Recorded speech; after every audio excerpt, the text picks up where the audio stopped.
રાજ્યમાં ગરમી ઘટવાની અલગ અલગ હવામાન નિષ્ણાતો દ્વારા આગાહી કરવામાં આવી છે। હવામાન વૈજ્ઞાનિક પ્રદીપ શર્માના મતે આગામી 2 દિવસમાં 2 થી 3 ડિગ્રી તાપમાન ઘટવાની સંભાવના છે। 2 દિવસ દરિયાકાંઠાના વિસ્તારોમાં ગરમ અને ભેજવાળા પવન ફૂંકાવાનું પણ અનુમાન છે।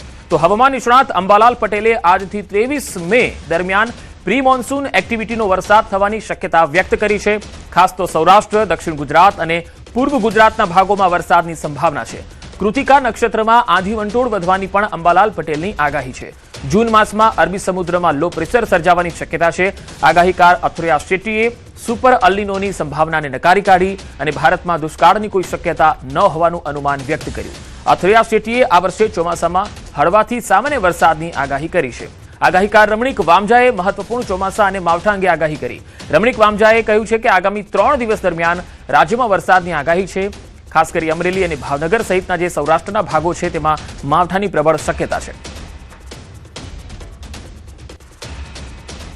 जो तापमान है तो हम उम्मीद करते हैं कि अगले 2 दिन के बाद थोड़ा सा और आने की संभावना है। फिलहाल हम हीट वेव की कोई वार्निंग नहीं दे रहे हैं, लेकिन हॉट एंड ह्यूमिड हमने डे 1 और डे 2 कोस्टल गुजरात रीजन में रखा है, जिसमें सौराष्ट्र नॉर्थ गुजरात कोस्ट के है और सौराष्ट्र कच्छ का भी कोस्ट है, जो उसमें भी हॉट एंड ह्यूमिड कंडीशंस एक डे 1 और डे 2 में रहने की उम्मीद है। हवा धीरे धीरे गर्मी करશે, ધૂળકાટ ચડશે, બપોર પછી ધૂળકાટ જેવું જણાશે।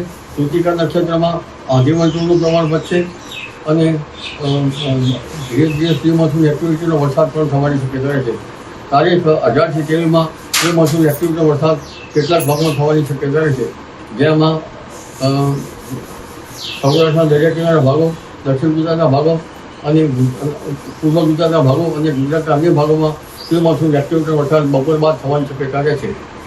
આ ઉપરાંત લગભગ ભારે ગતિના પવનો ફૂંકાશે અને કાચા મકાનના સાપરા ઉડી જાય તેવા પવનો હવે ધીરે ધીરે ફૂંકાવાની શક્યતા રહેશે। વરસાદની એક માવઠારૂપી વરસાદ થાય એનું કારણ કે કૃતિકા નક્ષત્ર બેસેલ છે। કૃતિકા નક્ષત્ર 11/5 થી 23/5। જો કૃતિકા નક્ષત્રમાં વરસાદ થાય એટલે વર્ષ 16 આની વરસાદ થાય। કૃતિકા નક્ષત્રમાં તારીખ 17/5 થી 21/5ની અંદર કૃતિકા નક્ષત્રમાં છાટાછૂટી વરસાદ અમરેલી, ભાવનગર બધે વરસાદ થશે અને વર્ષ 16 આની થશે। मेरे अनुमान के हिसाब से कोई सुपर एलिनो की स्थिति की खतरा नहीं है।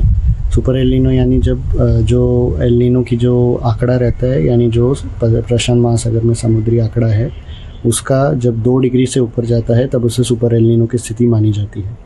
और इस साल भले ही एक मजबूत एलिनो की संभावना ज़रूर हो सकती है, लेकिन कोई सुपर एलिनो की स्थिति मेरे हिसाब से मुझे नज़र नहीं आ रही है। दुष्काल या जो ड्राउट की स्थिति है या जो सूखा पड़ने की स्थिति है, इस साल के मानसून यानी 2026 के मानसून में भारत